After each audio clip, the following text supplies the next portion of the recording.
Barakata Yahweh, Barakata Yahabushai, Bahasham, Rakahakwadash, Barakatum. First and foremost, I want to give all praises, glory, and infinite honors to Yahweh, Bahasham, Yahabushai. Double honors to the apostles and elders, a great millstone who ruled and teach well. And peace and salutations to you sincere Akim out there, pushing this word in truth and sincerity to the four corners of the globe. May you brothers endure until the end. This is the brother Ra'aya with another video, and I'm going to start it off in an article on endoftheamericandream.com, which, hey, if your spiritual eyes and spiritual ears are open, you can see we are damn near at the end of this American nightmare. But the title of the article is, "The Russians are about to lower their threshold for nuking the West. What does that mean for us?" And this article was published on September 2nd of 2024, the hopeful year of Jacob's trouble. If you are determined to push a bear into a corner, you better know what you are doing. Right now, Ukraine is begging the Biden administration to allow it to use long-range missiles provided by the United States to strike targets deep inside of Russia. Since the Ukrainians have eventually gotten just about everything else that they have wanted from us, they will probably get approval for this at some point too. So how do you think the Russians would respond if missiles that are provided by the United States start falling in their major cities and killing innocent civilians? Do you think that the Russians may consider us to be responsible? And that's exactly who they're going to consider to be responsible, the United States of America. And like that first statement just said, if you are determined to push a bear into a corner, you better know what you are doing. And hey, the West, chiefly the US, keeps poking that Russian bear, and eventually that Russian bear is going to lash out. This is Revelation chapter 13. I'm going to read verses 1 to 2. "And I stood upon the sand of the sea and saw a beast rise up out of the sea, having 7 heads and 10 horns, and upon his horns 10 crowns, and upon his heads the name of blasphemy." And this is speaking of the ancient pagan Roman Empire. And those 7 heads go into Esau's, or the so-called white man's, main rulerships that he's had. You had the Greeks, beginning with Alexander the Great, then the Roman Empire, then you had Germania Major, Germania Minor, the Spanish, the French, and the British. And then when you read Revelation 17, it talks about that 8th that is of the 7, which is speaking of the United States of America, which came out of Britain. And when you further read down in this chapter, it talks about whose deadly wound on one of its heads was healed. That was Esau coming back into power, beginning with the Renaissance, or the so-called rebirth, rebirthing that Roman way into the world. And now we're in the final culmination of that, this NATO EU system that the US is at the head of, which is, those iron toes mixed with miry clay in Daniel chapter 2, the reincarnated Roman Empire. Verse 2, "And the beast which I saw was like unto a leopard," which is going into Alexander the Great and the Grecian empires, which was Esau's first major coming into power. And when you look at Alexander the Great, he was known for having a leopard's pelt on his horse, and he was very swift like a leopard in taking over, the different nations, chiefly the Persian Empire. But here's the main point I wanted to get to.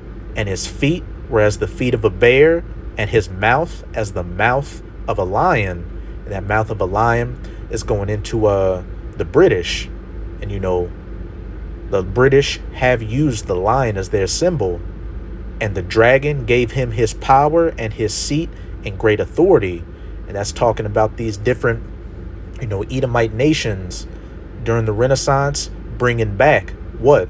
That rebirth of the Roman way into the earth. And when you look at the United States of America, hey, that's Rome all over again, from the Senate House, the political parties, etc., etc. But that feet of a bear is speaking of Russia, because the feet are at what? Your bottom. And that's symbolic that it's going to be the Russians, that's going to be the main heathen nation that's going to take down the United States of America, and they're going to use nuclear missiles to do so. So to answer the question, posed in the title of this article, the Russians, the bear, are about to lower their threshold for nuking the West. What does that mean for us? It doesn't mean anything good. It's all a part of biblical prophecy for Russia leading these other nations in shooting nuclear missiles onto the United States of America, which is known as Babylon the Great in the scriptures. Right now, the Russians are reviewing their rules for using nuclear weapons, and it is expected that they will lower the threshold for their use. World War III fears have exploded, with Vladimir Putin set to change Russia's doctrine for nuclear weapons that could see him lower the threshold for their use.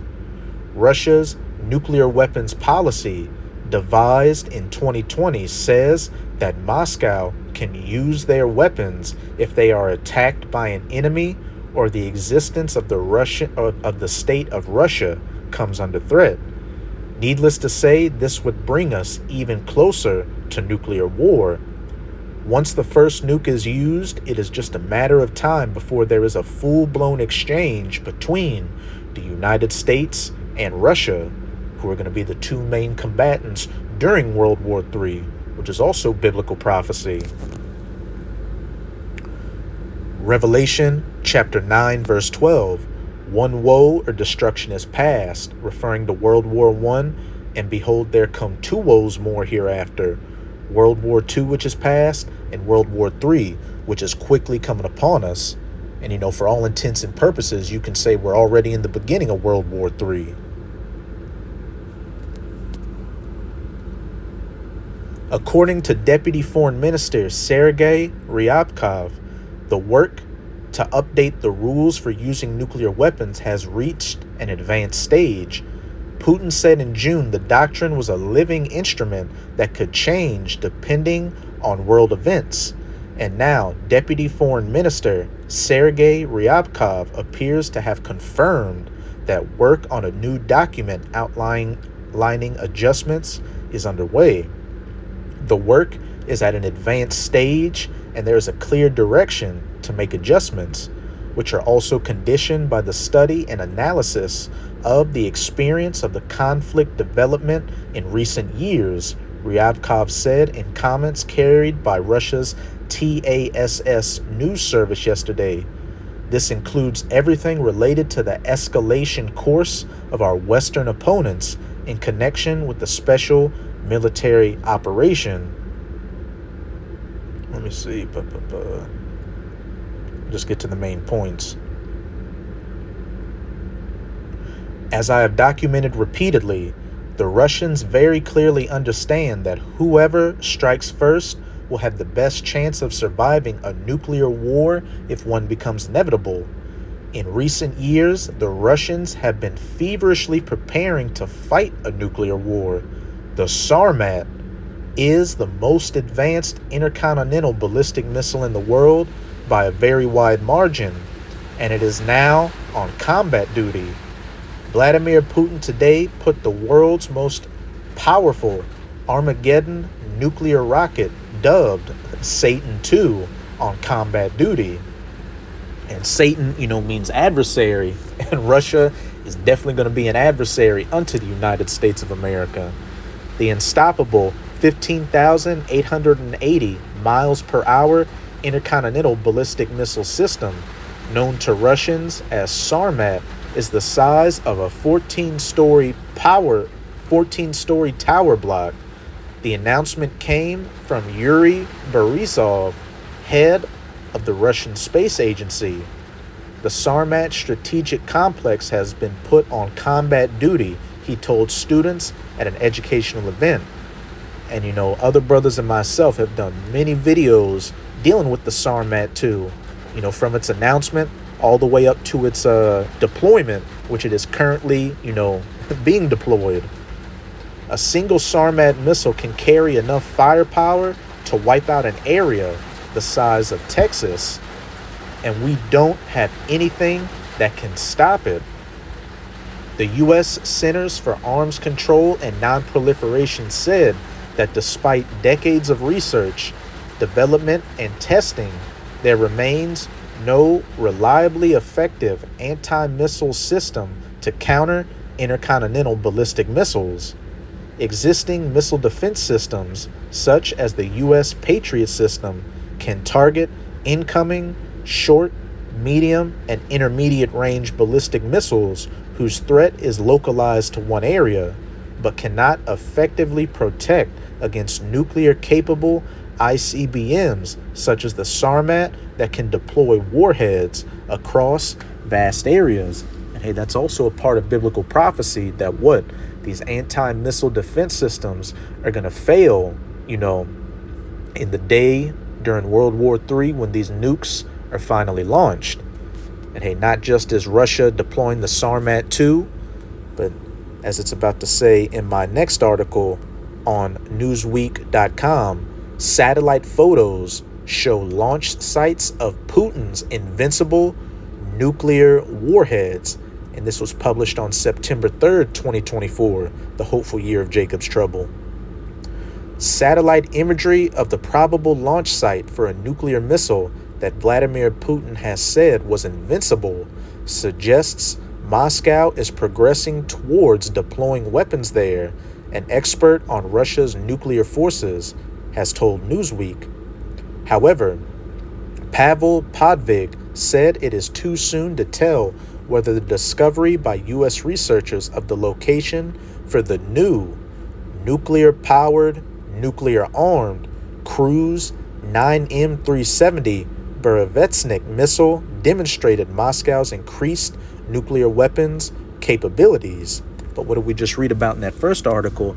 That Russia is planning on lowering the threshold in using nuclear weapons. Hey, everything, according to biblical prophecy, is coming into place. It tells us that the system is apparently getting close to some kind of operational deployment because it does not look like an operational site. Podvig told Newsweek, "It's too early to say that things are actually deployed there, but it appears that it's moving in that direction." The Burevestnik, which has NATO codename SSC-X9 Skyfall, is a nuclear-powered cruise missile and was among a suite of next-generation weapons unveiled by Putin in March 2018 when he boasted of its almost unlimited range, and listen closely, an ability to evade U.S. missile defenses. It is said to have a range of some 15,000 miles compared with the 11,000 miles for the Sarmat, Russia's newest ICBM, intercontinental ballistic missile. And we just read about the Sarmat, and hey, this Burevestnik has an even longer range of operation. Let's see what this article. Let's get back into these precepts. This is Ezekiel chapter 38. I'm going to read verses 2 to 4. Son of man, set thy face against Gog, the land of Magog. And Gog is speaking of Russia, the chief prince of Meshech and Tubal, and prophesy against him, and say, Thus saith the Lord Yahweh, Behold, I am against thee, O Gog, the chief prince of Meshech and Tubal, because while the Most High is going to use Russia to lead these nations in destroying the United States of America, that doesn't mean the Most High, Yahweh, is on you Russian Edomite side. Hey, in the midst of that, Yahushua, his son, whom the world ignorantly refers to as so-called Jesus, is going to be making his second coming to save his elect, also be destroying America and coming against you Russian Edomites and other heathens as militaries in the Valley of Jehoshaphat, in the Middle Eastern region, Western Asia, during the War of Armageddon, which you can read about in Joel chapter 3 and 2 Esdras 13. Verse 4, And I will turn thee back and put hooks into thy jaws. And that's the Most High putting that old confrontational Soviet Union spirit back onto these Russian Edomites, which we can clearly see therein. with them building up their nuclear arsenals, planning on lowering the threshold for their use, having their military operations in Ukraine, making economic and military deals with countries all across the planet, etc., etc.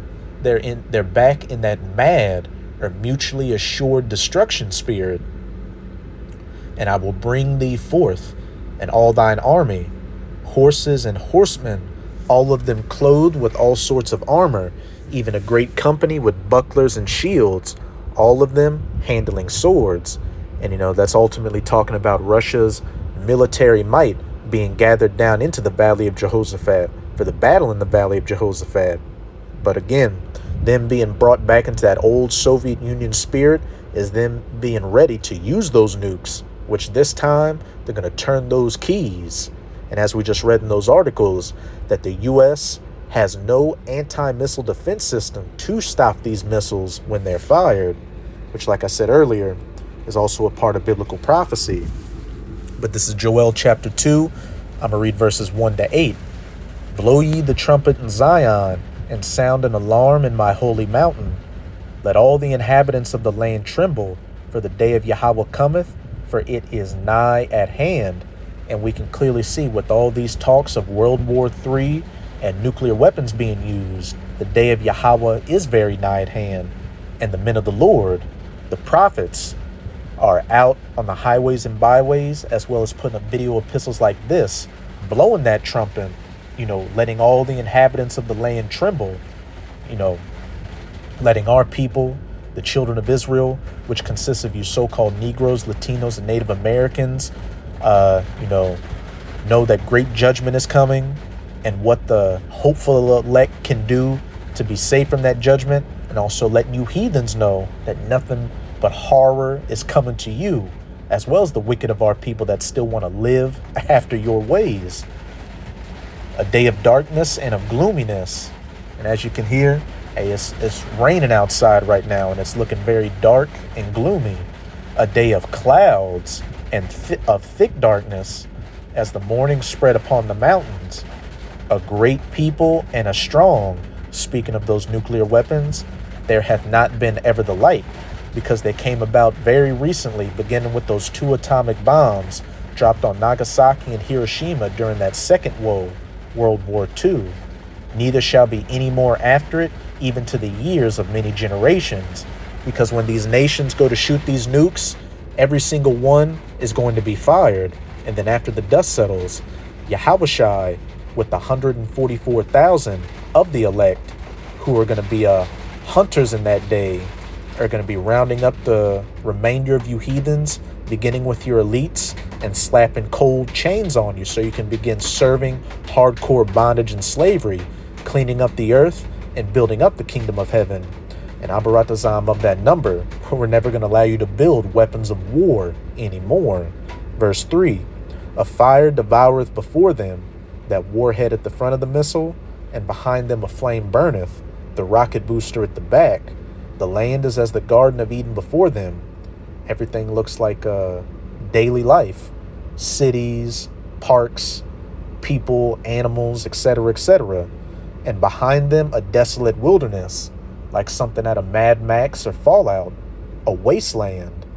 Yeah, and nothing shall escape them. The appearance of them is as the appearance of horses, and as horsemen so shall they run. Like the noise of chariots on the tops of mountains shall they leap, like the noise of a flame of fire that devoureth the stubble, as a strong person set in battle array. Before their face the people shall be much pained. All faces shall gather blackness, or ash, soot. These people getting burned up by these missiles. They shall, and here's the main points I wanted to get to, they shall run like mighty men. They shall climb the wall like men of war, and they shall march everyone on his ways, and they shall not break their ranks. The spirit of Yahweh Bahashem Yahushai is going to be on those missiles to guide them to their targets without any problems. And I've done videos on it in the past showing that both the US and Russia have said that they've spotted so-called UFOs, which are really the chariots of the Most High, hovering over nuclear weapons facilities and they were able to turn them on, get the launch sequences going, and then, right before it hit zero, they turned them off and disappeared, showing that the Most High is in complete control of this entire movie we call life. Verse 8, neither shall one thrust another. They shall walk every one on his path, and when they fall upon the sword, they shall not be wounded. And that sword is talking about those anti-missile defense systems, which, as we read in those two articles, Russia's current nuclear capabilities are able to surpass any of America's anti-missile defense, sword systems, to where those missiles won't be wounded.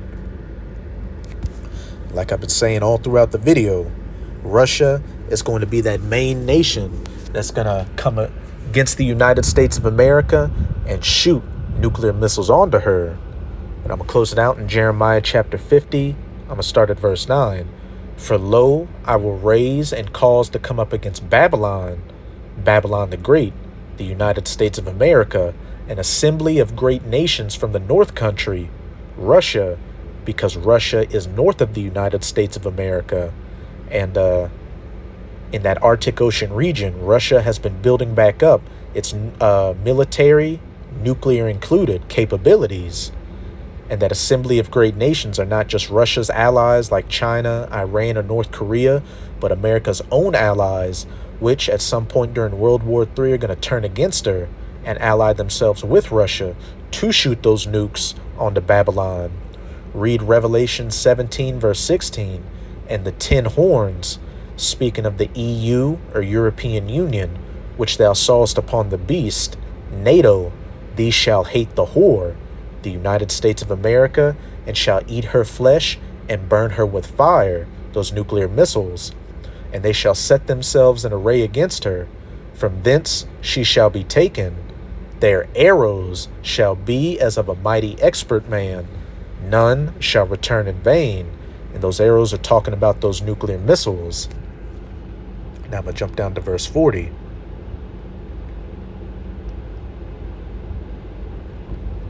Verse 41. Behold, a people shall come from the north, that north country, Russia, and a great nation, and many kings, that assembly of nations under Russia, shall be raised up from the coasts or the ends of the earth. They shall hold the bow and the lance. Again, talking about those nuclear missiles, as well as the silos and launch platforms for them. Because what does a bow shoot? Arrows. They are cruel and will not shew mercy. Their voice shall roar like the sea, and they shall ride upon horses, everyone put in array like a man to the battle against thee, O daughter of Babylon. And when you go to Psalms 137, start at verse 7 and read to verse 9, you'll see that these Edomites are synonymous with being the daughter of Babylon. But now I'm going to jump up to verse 40.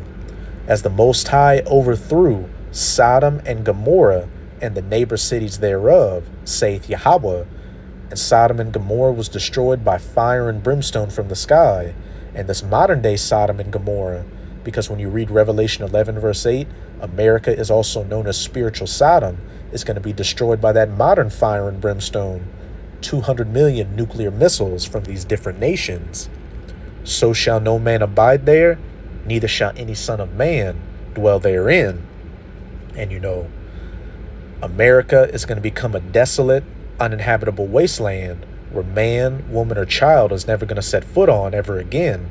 And this goes to show this isn't talking about ancient Babylon, which is in Iraq, because as I speak, you got people dwelling there. Verse 39, but after a time, only desert creatures are going to dwell in this place. Therefore, the wild beasts of the desert, with the wild beasts of the islands, shall dwell there, and the owls shall dwell therein, and it shall be no more inhabited forever, neither shall it be dwelt in from generation to generation. After America is turned into the biblical lake of fire from sea to shining sea, then it's going to stand as an eternal memorial as to what a wicked kingdom looked like, how not to govern the earth, and what the judgment was for afflicting the apple of the Most High's eye, the children of Israel. Again, you so-called Negroes, Latinos, and Native Americans. So that's it with this video. And with this video, I hope you sincere Akim and Akwath were edified. Just keep strong. We are almost out of this final wicked captivity of the heathen nations, chiefly of the Edomites, primarily from America, Babylon. And as always, I'm going to say Abad Babol, Kwam Yasharella, and until next time, Shalom.